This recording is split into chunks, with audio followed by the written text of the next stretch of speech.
जी, सबसे पहले मैं आपसे शुरू करना चाहता हूं क्योंकि प्रधानमंत्री जी ने जो बात आज कही है वो उस बात पर चर्चा इस देश में लंबे समय से हो रही है कि वंशवाद इस देश पर एक बहुत बड़ा खतरा है, भारत के संविधान की आत्मा के खिलाफ है।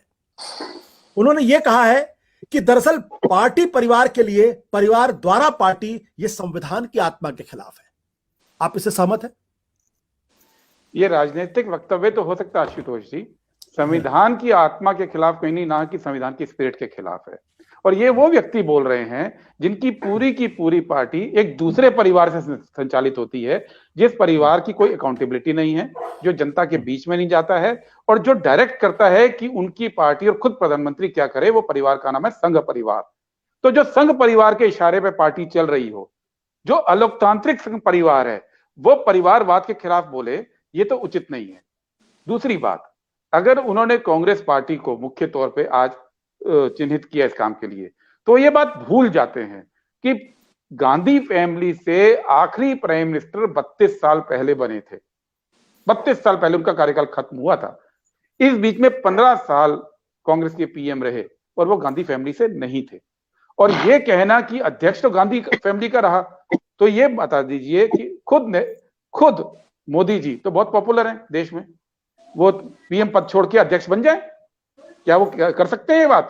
उनको मालूम है कि पीएम क्या होता है और अध्यक्ष क्या होता है। ये गांधी फैमिली पार्टी चला रहे थे, लेकिन 15 साल इसी फैमिली के चलते 2-3 बार जो प्रधानमंत्री का टर्म रहा वो नॉन गांधी का रहा। लेकिन ये तो नहीं हो सकता है कि गांधी फैमिली अपनी पार्टी छोड़कर साइड में बैठ जाए, बोले कि हम राजनीति नहीं करेंगे। ये तो नहीं होता है। सवाल ये है कि वो जनता के बीच में जाते हैं, जनता से चुनकर आते हैं और उसी हिसाब से पार्टी चल रही है।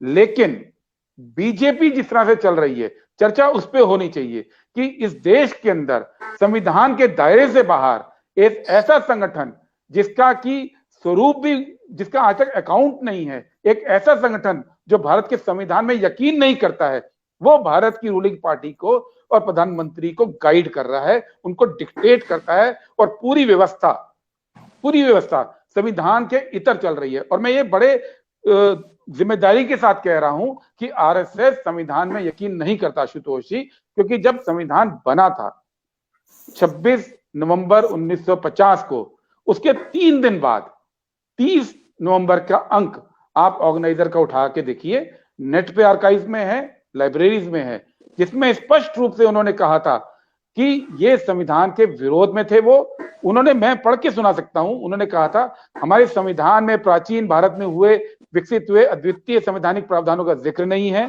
उन्होंने कहा मनु का जिक्र नहीं है, इसमें मनु की स्मृति का जिक्र नहीं है और ये हमारे लिए बेकार है। यही नहीं, उस वक्त गुरु गोलवलकर जो आरएसएस के हेड थे, उन्होंने भी यही बात कही थी कि संविधान भारत की स्पिरिट के हिसाब से नहीं है।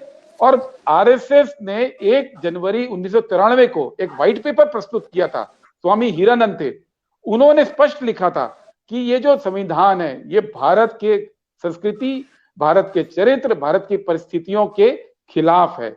ये विदेशी केंद्रित संविधान है और अगर हमें अपनी economic policy, judicial policy, administrative structure को चेंज करना है तो इस संविधान को नलीफाई करना पड़ेगा। ये वो संगठन है जो आज भारत सरकार चला रहा है। परिवारवाद की बात करनी है संविधान की स्पिरिट के खिलाफ, तो ये बात होनी चाहिए। ये नहीं होनी चाहिए कि वो लोग जो जनता से चुनकर आते हैं, विधिवत रूप से संविधान के हिसाब से चलाते आए हैं, उनके ऊपर बात न करके इसके ऊपर बात होनी चाहिए।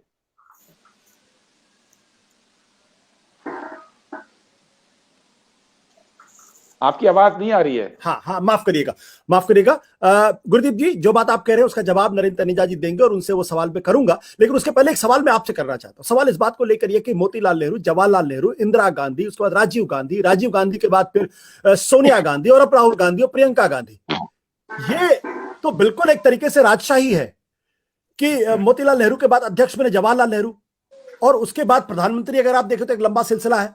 ये बात आपकी सच है कि 1990 से लेकर अभी तक कोई भी नेहरू गांधी परिवार का अध्यक्ष नहीं बना है, लेकिन ये भी सब आदमी जानते हैं कि मनमोहन सिंह की सरकार को चलाने का काम सोनिया गांधी और राहुल गांधी यही किया करते थे और उनको इग्नोर करना संभव नहीं था। तो मेरा सवाल है कि ये राजशाही है। अब मैं आपको इसका जवाब 2 टुकड़ों में दूंगा। इतिहास में जवाहरलाल नेहरू की राजनीतिक विचारधारा मोतीलाल नेहरू से विपरीत थी। वो गांधी जी के साथ चल के उन्होंने कांग्रेस की विचारधारा को भी उस समय पलटने का काम किया था। ये मानना कि वो मोतीलाल नेहरू के पुत्र थे इसलिए बन गए थे, ये गलत है। वो युवा के तौर पर एक नई विचारधारा लेकर आए थे जिसके पीछे देश का युवा लामबंद हुआ था।